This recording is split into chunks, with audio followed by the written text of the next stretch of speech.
Debido de esta situación, él procede a salir del país, a trasladarse a Rusia, a Egipto, y de Egipto se traslada acá al Ecuador. ¿Por qué viene acá al Ecuador?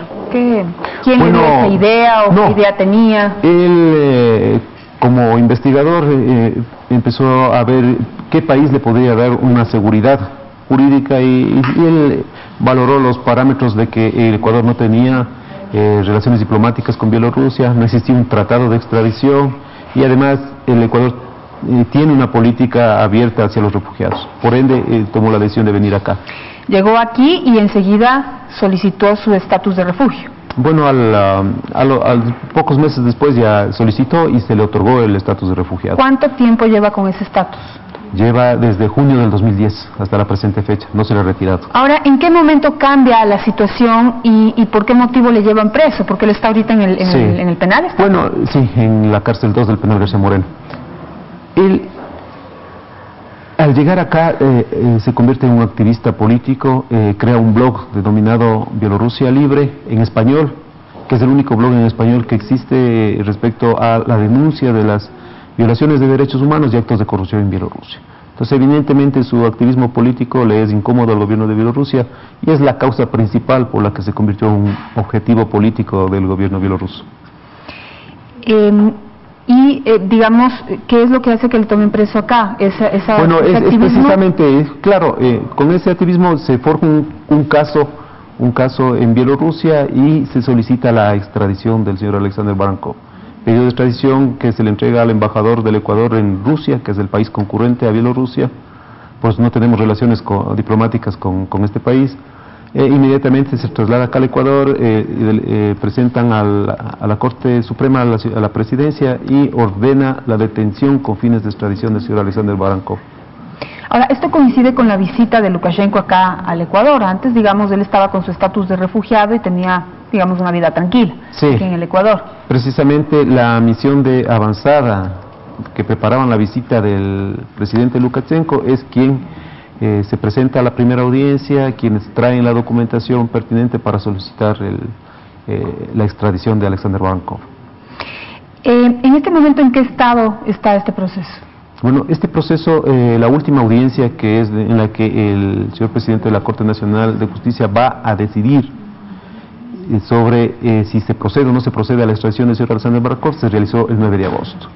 El artículo 13 de la ley de extradición establece que tienen el plazo de 3 días para emitir su resolución. Desde el 9 de agosto hasta la presente fecha no se ha pronunciado ninguna resolución por parte de la presidencia de la Corte Nacional de Justicia. Ahora, hablemos un poco de las violaciones que en este caso se podrían cometer, porque si ya una persona tiene refugio, estatus de refugiado en el Ecuador, estaría prácticamente descartada la posibilidad de una extradición.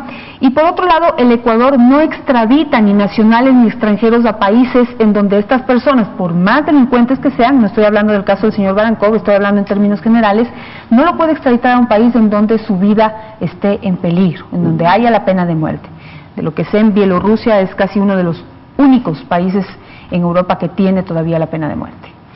En efecto, la Convención de Ginebra de 1951 sobre el derecho de los refugiados establece prohibiciones expresas para que se pueda extraditar a una persona a cuyos países contemplan penas graves, como este caso, como cadena perpetua o la pena de muerte.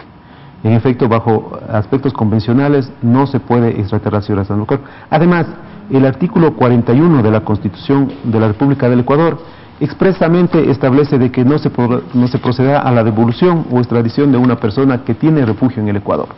A este artículo 41, el gobierno ecuatoriano, el presidente Rafael Correa, el 30 de mayo del 2012, emite un decreto. Dice: expedir el siguiente reglamento para la aplicación en el Ecuador del derecho al refugio establecido en el artículo 41 de la Constitución.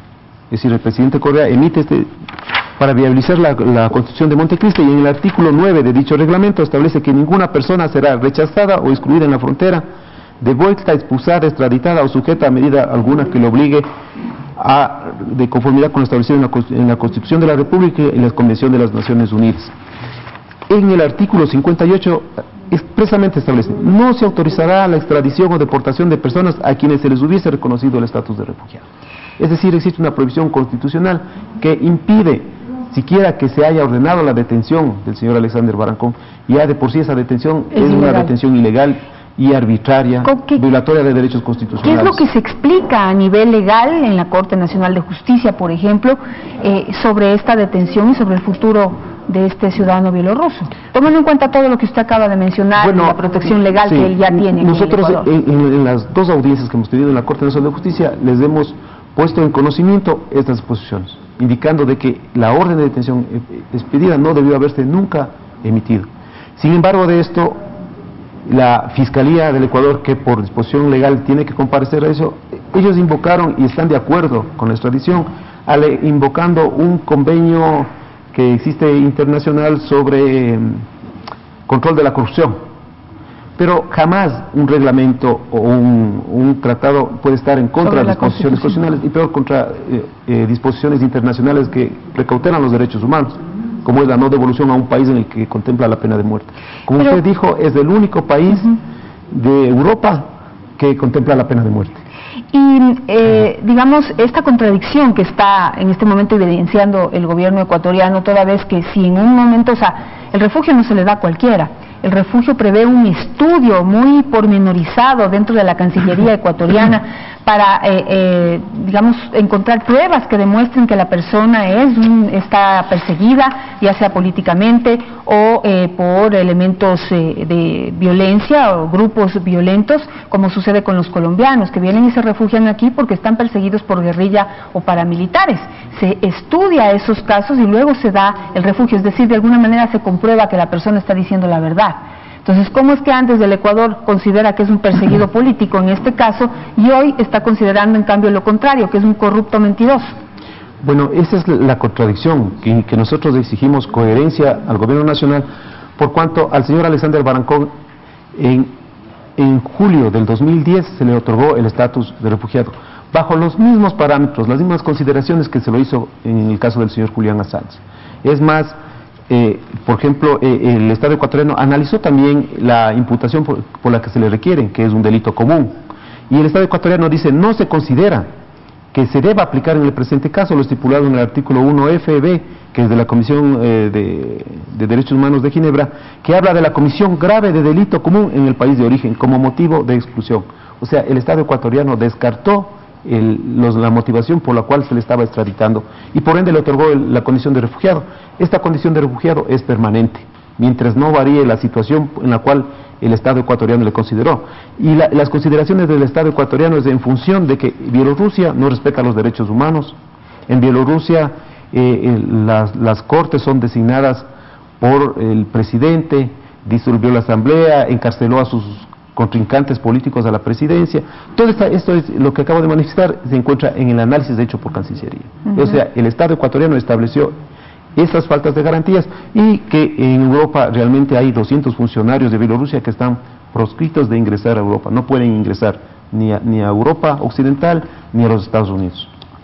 El canciller de la República, Ricardo Patiño, dijo que el gobierno ecuatoriano se pronuncia a favor de los derechos de los refugiados en el país. Esto en torno al caso de Julian Assange. La pregunta ahora es, ¿por qué en el caso de Julian Assange sí se respetan los derechos de los refugiados y por qué en el caso de este bielorruso, a quien le hemos nosotros dado ese estatus de refugiado, ahora se lo queremos retirar y queremos entregarlo al gobierno bielorruso, en donde estará expuesto a la pena de muerte? Es decir, estamos violando absolutamente todos los principios que en el caso de Julian Assange estamos defendiendo. Le estamos dando a Julian Assange el estado de asilo político porque su vida podría estar en peligro en caso de ser extraditado a los Estados Unidos, en donde también hay pena de muerte. ¿Cuál es la diferencia entre estos dos casos? Eso es lo que la próxima semana tendrá que dilucidarse, doctor Lara. La Corte Nacional de Justicia tiene en estos momentos la decisión en sus manos. Sí, estamos esperando nosotros la resolución del señor presidente de la Corte para ver qué procedimientos, porque le cuento que nosotros hemos solicitado a las Naciones Unidas, a la Organización de Estados Americanos, a la Secretaría de la Comisión Interamericana de Derechos Humanos, medidas de amparo y cautelares para evitar que se dé la extradición en el caso de que el Estado ecuatoriano no lo haga. Perfecto, muchísimas gracias, doctor Lara. Estaremos pendientes de esta decisión que podría comprobar si el Ecuador realmente actúa con coherencia o solamente por intereses políticos y golpes mediáticos que seguramente pues de alguna manera le benefician, pero en la práctica, ¿dónde quedan los derechos de las personas? Gracias, doctor Lara.